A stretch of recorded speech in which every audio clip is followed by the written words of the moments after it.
Muy bien, estamos de vuelta en su programa Energía y Sociedad, en esta ocasión con nuestro amigo Juan de Dios en su sección Geopolítica al Día.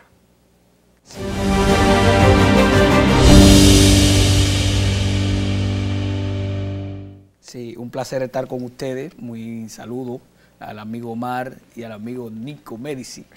Es un placer compartir con ustedes en este programa. Miren, entrando en materia, señores, hemos visto que la situación global está muy compleja con la crisis entre Ucrania y Rusia, con el conflicto, la invasión que ha hecho el presidente Putin hacia Ucrania, violando todo el derecho internacional, y ha respondido los países de Occidente dándole sanciones a la economía de Rusia.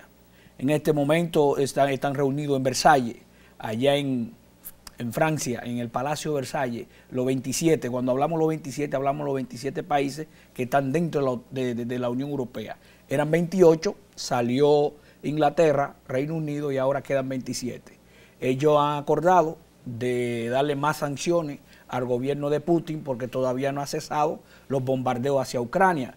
En este momento, en el día de hoy, hacen 2 horas que ellos bombardearon 2 ciudades cerca de los países que son de la OTAN, es decir, países como Polonia, ahí en la frontera entre Ucrania y Polonia, ahí en Luz, en una ciudad llamada Luz, cerca en lo que se llama de Norpin. Esas ciudades fueron bombardeadas y según lo que dijo el primer ministro polaco, el señor Mateo Riesi, que los humos se sentían los bombardeos cerca de Polonia. Es decir, el mundo está en una harta tensión, peligro de guerra. Putin ha alegado que ha decidido invadir a Ucrania porque entendía que Ucrania estaba violando la regla del acuerdo de Minsk que se había firmado en el 2015 en Bielorrusia, que planteaba un cese al fuego y que iba a reconocer cierta autonomía en las regiones del Donbass. La región del Donbass es que está compuesta por las 2 repúblicas populares que se proclamaron ahí a partir del 2014, que es la República de Donetsk y la República de Lugansk. Bueno, el casus belli, cuando hablamos del casus belli, la causa que generó la invasión o la causa que generó una guerra, él entendía que habían procesos de genocidio que se aplicaban ahí desde el gobierno de Kiev, desde el gobierno de Ucrania. Y también estaban siendo nazificados esos ciudadanos que son prorrusos, que están en la región del este de Ucrania, que esos territorios, por el derecho internacional, son oficialmente de Ucrania. Eso es claro. Independiente que ellos se levantaron, un grupo de separatistas, pero son de Ucrania. Eso es lo que dice la Carta de las Naciones Unidas, que dice que debe tener el respeto a lo que llamamos la integridad territorial, la soberanía de un país. Y la soberanía de un país es respetar su territorio, lo cual se han manifestado la ONU llamó una asamblea general de manera extraordinaria, donde Rusia fue condenado. En este momento estamos en una crisis económica severa. ¿Por qué? Hay que decir claro que nosotros tenemos una pandemia que entró a partir del 2020 que generó una contracción económica de un 4%. Cuando hablamos de eso, un crecimiento negativo de un 4%. Esa es la contracción. A pesar de todo, hubo un crecimiento económico, una recuperación económica a partir del 2021 de un 5.5%. Por ejemplo, en América Latina, a partir de que se cayó la economía por la crisis, tuvo una contracción económica de un 6.8%. República Dominicana tuvo una contracción económica de un 6.7%. Pero a partir del 2021, con la economía activándose en todos esos países, finalmente la economía, todo parecía que el barco iba a salir a flote, es decir, crecimiento económico y que íbamos a salir de la pandemia. Pero las proyecciones económicas que hacían los organismos multilaterales, tanto como el Fondo Monetario Internacional y el Banco Mundial, que establecían que este año iba a haber un crecimiento económico cerca de un 3.3%. La región que iba a ser más afectada era América Latina, porque América Latina, de todas las regiones que se analizaron, iba a tener un crecimiento económico de un 2.6%, y lo más que podía llegar era un 2.9%. De manera que con esa crisis, República Dominicana estaba dentro del rango de un 5.5%. ¿Por qué América Latina iba a crecer así? Bueno, porque tenemos las grandes economías de los países de América Latina o de América del Sur, como Brasil, Colombia, Argentina, Perú. Estos países iban a tener serios problemas de crecimiento. Este año, países como Argentina, que iban a crecer menos de un 3%, países como Brasil iban a crecer tal vez un 2.3. Entonces, si iban a crecer esto, entonces finalmente la media iba a dar un 2.6. Que, bueno, el Banco Mundial también en la perspectiva económica, que es un informe que rinde de cada año al principio, es decir, de enero a febrero, de principio de enero y final de enero y principio de febrero. ¿Qué planteaba ahí? De que, si bien es cierto, iba a haber un crecimiento económico que iba a afectar la región, pero también Centroamérica, cuando se analizaba desde el punto de vista de Centroamérica, iba a ser una de las regiones que más iba a crecer, solamente Centroamérica. ¿Por qué? Porque cuando tú analizas la economía de los países de Centroamérica, como Honduras, Guatemala, El Salvador, Nicaragua, países como República Dominicana, ¿qué iba a pasar con ellos? Porque estos países tienen una economía que depende de un 25 a un 30% de la remesa. De la remesa que venía de Estados Unidos, iba a ser un pivote para el crecimiento económico de este año. Lo que se analizó, ya el Banco Mundial y el Fondo Monetario Internacional hoy acaba de decir que ellos ya reevaluaron las previsiones de este año. Es decir, que si esas previsiones decían que iba a crecer así, en cuanto de que si no había guerra y ese conflicto de Rusia y Ucrania no estaba, se iba a crecer, posiblemente la economía iba a tener esos crecimientos, pero ya ellos han reevaluado y dicen que va a haber crisis. Y estamos en un peligro también de un crecimiento cero, es decir, contracción económica.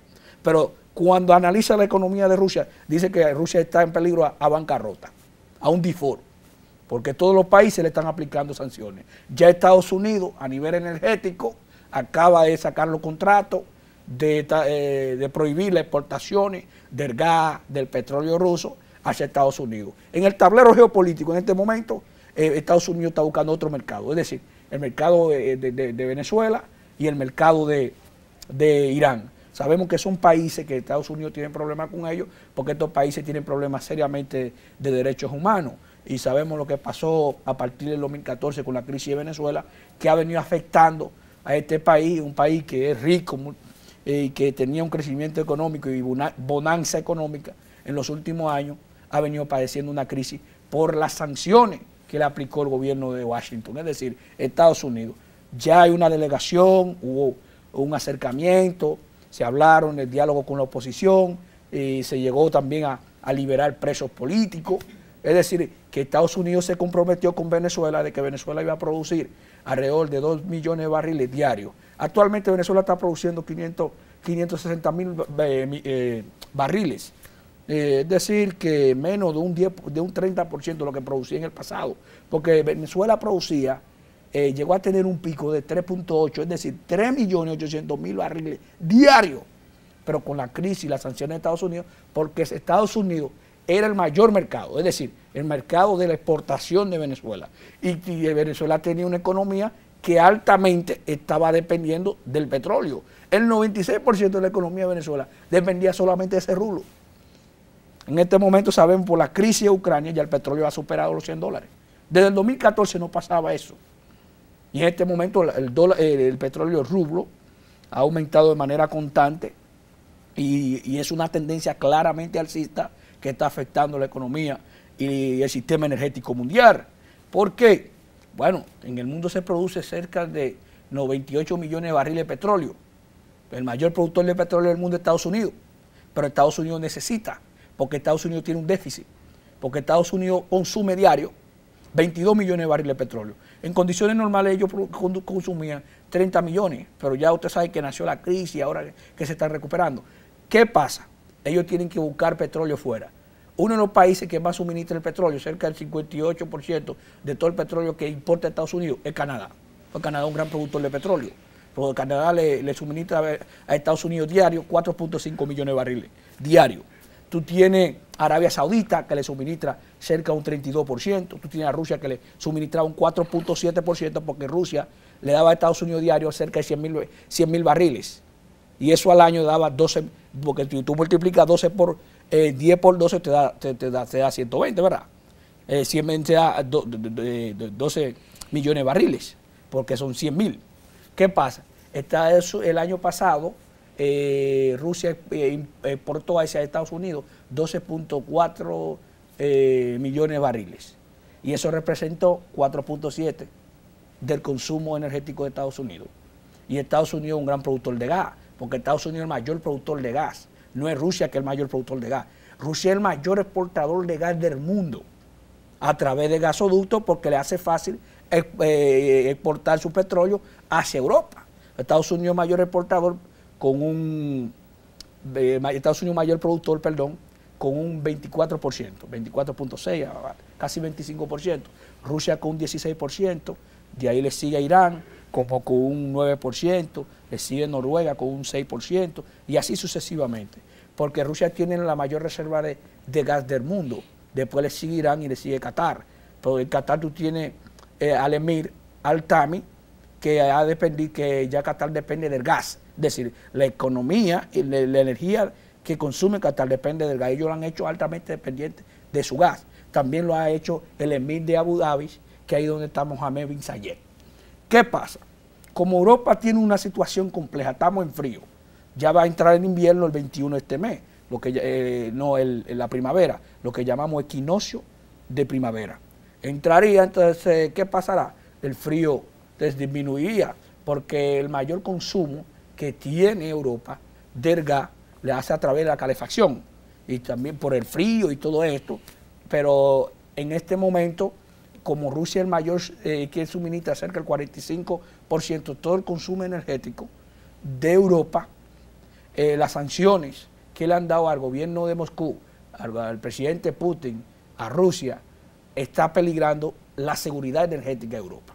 Y eso podría traer serias consecuencias, porque ellos están buscando otra alternativa. ¿La otra alternativa cuál sería? Bueno, los barcos metaneros, que los barcos que se utilizan a una temperatura menos 160 grados, y ese gas pasa de estado gaseoso a líquido, que licúan ese gas para llevarlo hacia Europa. Y ese gas cuesta 40% más. Como Rusia lo hace fácil a través de gasoductos, porque Rusia tiene diferentes gasoductos. Tiene algunos gasoductos en el sur, que es el de Yamar y el de Brotherwood, el que pasa en Ucrania y que tiene que darle en concepto de peaje más de 2.000 millones de dólares anuales. Y eso pasa ahí en el Mar Negro. Del Mar Negro pasa por el estrecho de Bósforo, ahí en Turquía, que es lo que llamamos el Turk Stream, o te podemos llamar gasoducto de la península Anatolia o transanatolianos, y pasa por el Adriático, por el mar Adriático, que es la península de los Balcanes, todos esos países, tanto Turquía, Serbia, Croacia, Albania, todos esos países tienen que pagarle a Rusia el gas, porque muchos de ellos dependen 100% del gas ruso. Por ejemplo, Checoslovaquia, la República Checa, 100%, Croacia, 100%, Finlandia, 100%, eso en el norte. Suecia también, 100%. Alemania, uno de los mayores consumidores, el 65% de su dependencia energética depende de Rusia. No puede decir, no, yo voy a rescindir ese contrato, no voy a consumir gas ruso. No, porque si lo deja, van a morir los alemanes. Eso es lógica. Entonces, ¿qué sucede? ¿Qué va a pasar?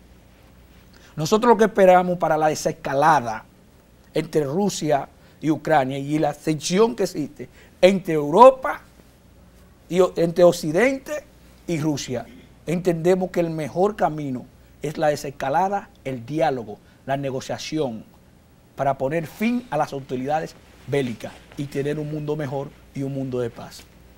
Muchas gracias. Bueno, con esta sección de nuestro compañero Juan de Dios, experto en geopolítica, terminamos el programa por este día, por esta noche, por este momento, y le invitamos para el próximo sábado que sigan con nosotros aquí en su programa Energía y Sociedad. Hasta luego.